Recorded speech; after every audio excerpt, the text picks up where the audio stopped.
কলেজে বেরিয়ে গেলাম। আজকে ফিরতে হয়তো একটু দেরি হবে। একটু বন্ধু বান্ধবদেরকে নিয়ে পার্টি করতে যাব।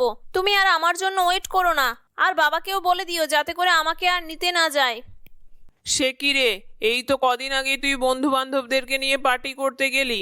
পরীক্ষার সময় এসে গেছে, এখনো বন্ধু বান্ধবদেরকে নিয়ে পার্টি করা তোর শেষ হলো না? আর তাছাড়া তোর বাবা কত কষ্ট করে সারা দিনরাত পরিশ্রম করে টাকা রোজগার করছে, আর সেই টাকা তুই এক নিমিষেই এভাবে উড়িয়ে দিচ্ছিস। ওহ মা, তোমার এই মিডিল ক্লাস মেন্টালিটি আমার একদম ভালো লাগে না। তুমি তোমার নিজের কাজ করো, এগুলো তুমি বুঝবে না। সারা জীবন তো হাউস ওয়াইফ হয়ে কাটিয়ে দিলে, তুমি কি করে বুঝবে এসবের মর্ম? তোমার সঙ্গে আর কথা বাড়াতে চাই না, আমি গেলাম। ওহ, মেয়েকে নিয়ে হয়েছে যত জ্বালা। আমি আর ওর বাবা এত সাধারণভাবে জীবনযাপন করি, তাও আমাদেরকে দেখেও কিছু শিখতে পারে না। কি যে বড় লোকই চাল ধরেছে কে জানে বাবা। এই পূজা, মিতালি, চল পার্টি করে আসি। আমাদের কলেজের পাশে একটা খুব ভালো রেস্টুরেন্ট খুলেছে, ওখানে নাকি খুব ভালো ভালো চাইনিজ খাবার পাওয়া যাচ্ছে। চল খেয়ে আসি। কাকলি তার বন্ধু বান্ধবদেরকে নিয়ে রেস্টুরেন্টে খেতে চলে যায় এবং সমস্ত বিল কাকলি পে করে। তারপর সে খুব মজা করে খাওয়া দাওয়া করে বাড়ি চলে আসে। এরকম ভাবে কাকলি খুবই খরচ খরচা করত এবং সব সময় বড়লোকি চাল দেখাতো। এরকম ভাবে কাকলি অত্যন্ত ধনী পরিবারের ছেলে বিকাশকে পটিয়ে ফেলে। এরকমই একদিন মা, আমি বিকাশ নামের একটি ছেলেকে খুব ভালোবাসি। বিকাশ অত্যন্ত ধনী পরিবারের ছেলে। আমাদের সঙ্গে ওদের ঠিক মেলে না। আমরা অনেকটা গরিব ওদের কাছে, কিন্তু বিকাশের তাতে কিছু যায় আসে না। বিকাশ আমাকে খুব ভালোবাসে, তাই আমি আর বিকাশ বিয়ে করতে চাই। তোমাদের মতামত আমাকে জানিয়ে দিও। কাকলির বাবা মা সমস্ত খোঁজখবর নিয়ে জানতে পারে যে বিকাশ অত্যন্ত ভালো ছেলে এবং তাদের তাই আর আপত্তি করার কোনো জায়গায় থাকে না। কিছুদিন পর খুব ধুমধাম করে কাকলি এবং বিকাশের বিয়ে সম্পন্ন হয়। বিয়ের কিছুদিন পর মিনতি, আজকে আমার জন্য ব্রেকফাস্টে স্যান্ডউইচ বানাবে, কর্ন স্যান্ডউইচ বানাবে উইথ চিজ। বেশি বেশি করে চিজ দেবে কিন্তু। আর শোনো, আমার হেলথ ড্রিঙ্কটা দিতে ভুলে যেও না কিন্তু, নইলে তো আমি উইক হয়ে পড়বো। তোমাদেরকে নিয়ে এই এক সমস্যা হয়েছে। আমি তোমাদেরকে কতদিন আগে দিয়ে দিয়েছি একটা উইকলি ডায়েট চার্ট, সেটা তোমরা ফলোও করো না। যত সব আনকালচার পাবলিকদেরকে রেখে দিয়েছে আমার শ্বশুরবাড়ির লোকজন। এই সমস্ত কাজের লোককে আমি একদম সব চেঞ্জ করে দেবো। কি হলো কাকলি, এত রেগে গেছো কেন? আর তুমি শুধু শুধু কাজের লোকেদের উপর রাগ করছো কেন? আমার ছোটবেলা থেকে ওরা এই বাড়িতে কাজ করে, কিন্তু ওরা তো কোনোদিন কাজে ফাঁকি দেয় না। সবসময় মানুষজনকে এরকম অপমান করো না, এটা ভালো দেখায় না। যাক গে, আমি অফিসে বেরোলাম। তোমার যদি কোথাও যাওয়ার থাকে, বাড়িতে গাড়ি আছে, ড্রাইভারকে বলে দিও, চলে যাবে। বিকাশ, তুমি এত বড়লোক পরিবারের ছেলে হলেও কি করে যে এরকম মিডল ক্লাস মেন্টালিটি রাখো আমি একদম বুঝতে পারি না। কাজের লোকেদের লাই দিয়ে মাথায় তোলা একদমই ভালো লাগে না।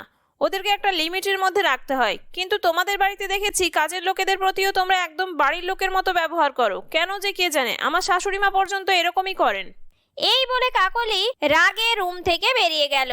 কাকলি শ্বশুর বাড়িতে এসে অত্যন্ত ল্যাভিশ লাইফস্টাইল লিড করত। প্রতিদিন পার্টি করত, রেস্টুরেন্টে খাবার খেতে যেত, জিমে যেত, এছাড়াও বাড়িতে বিউটিশিয়ান ডেকে নিয়ে এসে ট্রিটমেন্ট করাতো। এরকমই একদিন কাকলির মা কাকলিকে ফোন করে। কিরে কাকলি, বিয়ের প্রায় 3-4 মাস হয়ে গেল, একদিনও তো আমাদের সঙ্গে দেখা করতে এলি না।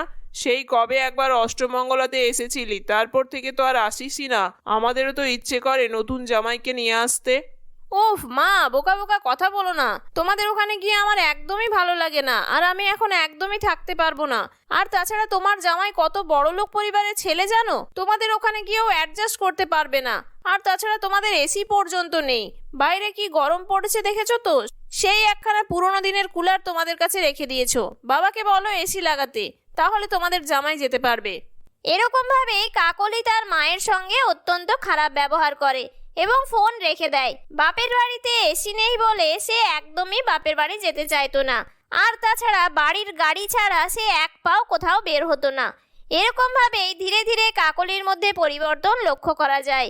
এরকম ভাবেই দেখতে দেখতে এই বছরের জামাই ষষ্ঠী চলে আসে। একদিন কাকলির মা এবং কাকলির বাবা বাড়িতে জামাই ষষ্ঠীর নেমন্তন্ন করতে আম, কলা, লিচু এবং বিভিন্ন রকমের মিষ্টি নিয়ে বাড়িতে আসে।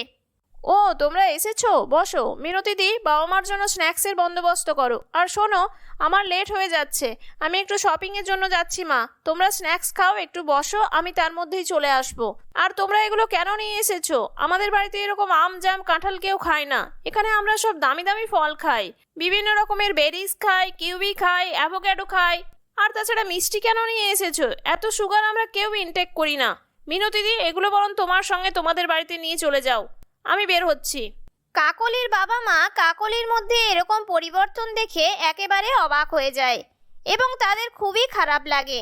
তাই তারা এক মুহূর্তও না বসে জামাই ষষ্ঠীর নেমন্তন্ন করে দিয়ে চলেই যেতে যাচ্ছিল, এমন সময় বিকাশের মা এলো। এ কি বেয়ান, আপনারা কখন এসেছিলেন? আমি তো জানতেই পারিনি আপনারা এসেছেন।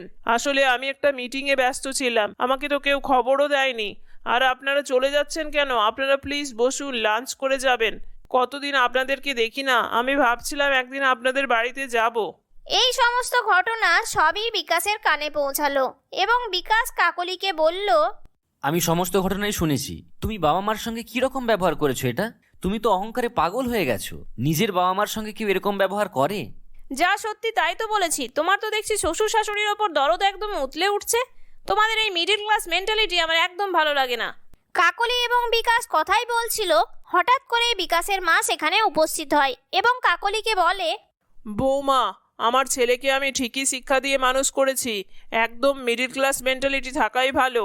ভগবানের ইচ্ছেই আমাদের কোনোদিন অভাব ছিল না, আর এখনও নেই। কিন্তু আমি আমার ছেলেকে সঠিক শিক্ষাটা দিয়ে মানুষ করেছি। মানুষের সঙ্গে যদি কীরকমভাবে ব্যবহার করতে হয় সেটাই যদি না শেখে, তাহলে সে কীরকমের মানুষ? তার তো জন্মটাই বৃথা। আর তারপর নিজের বাবা মার সঙ্গে এরকমের আচরণ, সত্যিই তোমাকে আজকে আমার বৌমা বলতে লজ্জা লাগছে। আমি কিন্তু জামাই ষষ্ঠী করতে ওনাদের বাড়িতে যাব। তোমার যদি যাওয়ার হয় তুমি যাবে, না হলে যাবে না। আর আমার এসি ছাড়া থাকতে একটুও কষ্ট হবে না। তাই তুমি তোমার অহংকার আর জেদ নিয়েই থাকো, আমি ওনাদের বাড়িতে যাব। কিছুদিন পর জামাই ষষ্ঠী এলে বিকাশ জামাই ষষ্ঠীর দিন সকালবেলা সেজে গুজে বিভিন্ন ধরনের ফল এবং মিষ্টি নিয়ে সবার জন্য উপহার নিয়ে শ্বশুরবাড়ি পৌঁছায়। বিকাশকে দেখে কাকলির বাবা মা অত্যন্ত খুশি হয়। এসেছো বাবা তুমি, আমার কি সৌভাগ্য। আমার জামাই এসেছে আমাদের বাড়িতে। এই গরিবের বাড়িতে যে তুমি এসেছো সেটা দেখেই আমি খুব খুশি হয়েছি। আমরা আমাদের মতন একটু আয়োজন করেছি, তুমি যদি খাও আমাদের খুব ভালো লাগবে। এরকম করে আপনি বলছেন কেন? আমি অবশ্যই খাবো, কেন খাবো না? আর সেদিন কাকলি যা ব্যবহার করেছে আপনাদের সাথে, তাতে আমি অত্যন্ত লজ্জিত। আমি কাকলির হয়ে আপনাদের কাছে ক্ষমা চাইছি। এরকম ভাবেই তারা কথা বলতে থাকে।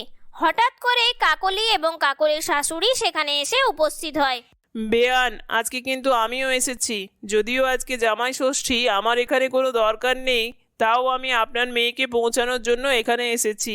আমি ওকে সমস্ত কিছু বুঝিয়ে দিয়েছি, তাই ও অত্যন্ত লজ্জা পেয়ে আপনাদের কাছে আসতে চাইছিল না।